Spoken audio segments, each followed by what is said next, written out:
เวลานี้เฮามาเรียนคำว่า passive voice นะ passive voice นี้เป็นประโยคอีหยังของว่าเป็นประโยคใช้เป็นผู้ถูกกระทำบ่แม่นผู้กระทำอันนี้เป็นประธานคำว่าประโยค passive voice นะเฮาจะเน้นแบบว่าตัวอย่างเนาะคอยใส่ big สมมุติเนาะแล้ววันนี้ big ถูกใส่หันหน้ามันจะเว้าถึงผู้ถูกนะบ่ได้เว้าถึงผู้เฮ็ดมันจะเว้าถึงผู้ถูกนะประมาณนั้นอันนี้คำว่า passive voice มันจะใส่เป็น past simple present simple หรือว่า future simple หรือว่าpresent continuous พวกนี้มันจะมีในกรณีนี้นะถ้ามันใส่กับสูตรคำว่ามันจะเป็นอันนี้มันจะมี subject เป็นผู้ถูกกระทำมันจะที่กับนะ subject นี้มาบวกกับverb to be นะมันจะอยู่กับ verb to be แต่ถ้าเป็น present นะถ้าเป็น present จะมี is am are นะ is am are แล้วตามด้วย verb 3นะอันนี้เป็น present ถ้าว่าถึง present ที่เกิดขึ้นปัจจุบันและวันนี้ถ้าว่าถึงอนาคตหรือว่าถ้าว่าถึงอดีตนะก็มีคือกันจะพวกนี้จะเป็น verse verb นะ verb to be จะเป็น verse verb เท่านั้นรักษาคือการ verb 3และว่าอนาคตก็จะกลายเป็นsubject นะ subject มาบวกกับ verse verb จะกลายเป็น will be นะ will beเนี่ยจะเป็นแบบนี้จะเป็น will be ตามด้วย verb 3คือเก่าอันนี้เว้าถึงประโยค present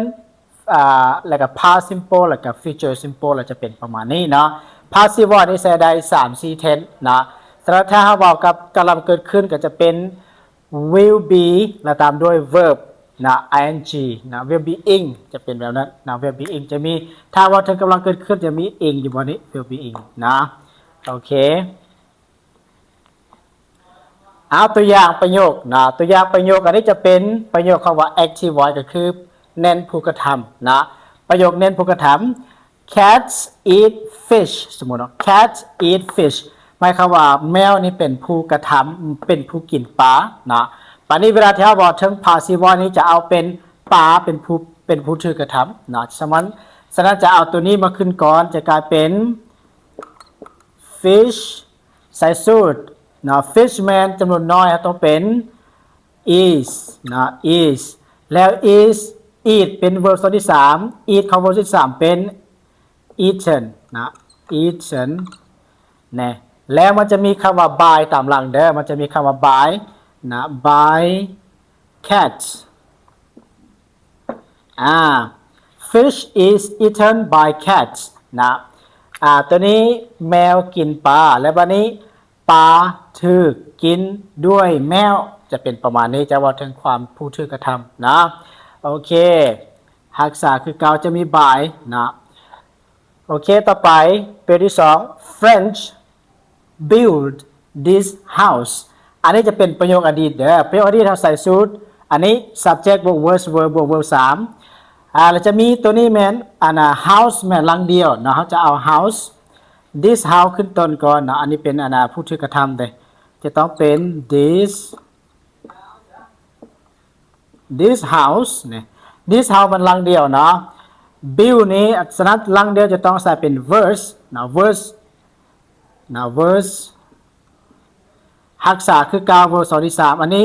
verb 2 เนาะว่าเป็น verb 2ที่3ก็จะเป็น build คือกันเด้ออันนี้ verb 2ที่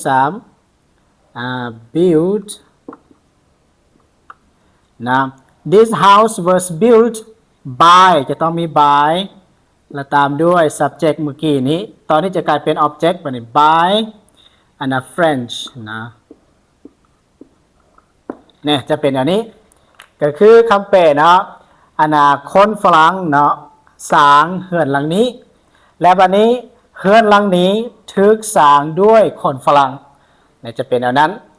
แล้วประโยคต่อไปอันนี้จะเว้าถึงประโยคอนาคตเด้ออาจารย์จะบ่ได้เฮ็ดยาวเนาะเฮ็ดแบบ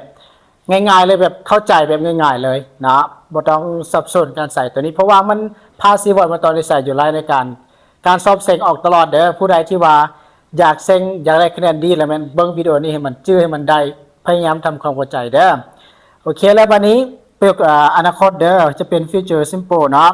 Mr. Sid will buy an iPhone 17 นะหรือว่า iPhone 17 Mr. Sid will buy an iPhone 17 นะ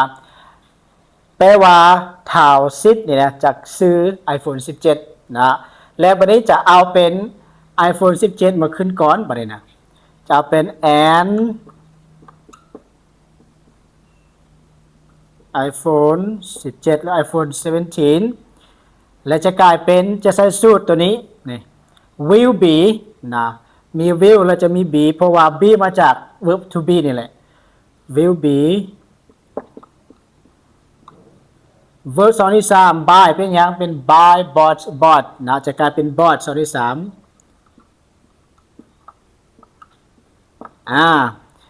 3and iPhone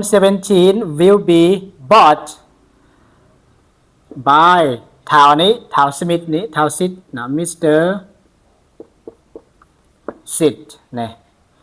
ง่ายๆเลยแหละนะแปลว่า iPhone 17 นี้จะถูกซื้อด้วยทาวซิดนะในตัวนี้มันเมื่อกี้เป็นทาวซิดจะซื้อ iPhone 17นั่นก็คือ iPhone 17 เป็นผู้ถูกกระทำอะไรบ่นี่จะถูกซื้อด้วยทาวซิดนะง่ายๆอันนี้คือการสร้างประโยคของ passive voice อันนี้จะเป็น present เด้อประโยคนี้แมน present simple นะ simple อันนี้จะเป็น past เด้อ past simple อันนี้จะเป็น future simple นะ present simple past simple แล้วก็ future simple แล้วตามด้วยสูตรพวกนี้นะอันนี้เป็นสูตรของมันอันนี้เป็น present อันนี้เป็น past อันนี้เป็น future แล้วเป็นใส่ตามสูตรตัวนี้เลยนะง่ายๆเกี่ยวกับการสร้างประโยค passive voice นะได้ยินว่าเจ้าอยากเรียนภาษาอังกฤษเป็นบ่เจ้าอยากเริ่มต้นภาษาอังกฤษบ่เอาปึ้มตัวนี้เปลี่ยนได้เลยเด้อปึ้มตัวนี้จะเป็นปึ้มเริ่มจาก ABCD เริ่มจากคำศัพท์พยัญชนะสระการประกอบคำเลยเนาะเหมาะกับผู้ที่เริ่มต้นเลยเด้อราคาปึ้มตัวนี้แสนถูกเลย179,000 กีบเท่านั้นนะปึ้มตัวนี้นอกจากจะเป็นปึ้มเริ่มต้นยังเป็นปึ้มที่ว่าเป็นปึ้มเพิ่มทักษะคำศัพท์อีกนะเพิ่มสมองแบบฝึกคำศัพท์นะชื่อไว้ว่าตราบใดที่คำศัพท์ยังมีในหัวของเราน้อยตามนั้นการเว้าของเขาจะตันตามใดที่ภาษาคำศัพท์ภาษาอังกฤษอยู่ในหัวของเราหลายการเว้าของเราก็จะเรียนไหลเนาะฉะนั้นแล้วคอยจึงอยากแนะนำปึ้มตัวนี้ไปเรียนไปศึกษาเลยไปเล่าไปท่องไปนำใส่เลยเนาะปึ้มตัวนี้เป็นปึ้มฝึกเว้าฝึกสื่อสารโดยผ่านจากคำศัพท์จะมีคำศัพท์หรือจะมีประโยคการตัวอย่างพร้อมวิธีการใส่ของคำศัพท์พร้อมเนาะถือว่าเหมาะกับทุกคนเหมาะกับเจ้าเลยเด้อจากเก่งอยากว่าภาษาอังกฤษได้แบบว่องไวมั่นใจเลยกะของแคลแมนเอาปึ้มคำศัพท์ตัวนี้ไปเฮ็ดได้เลยราคาเพียงแต่179,000 กีบนะ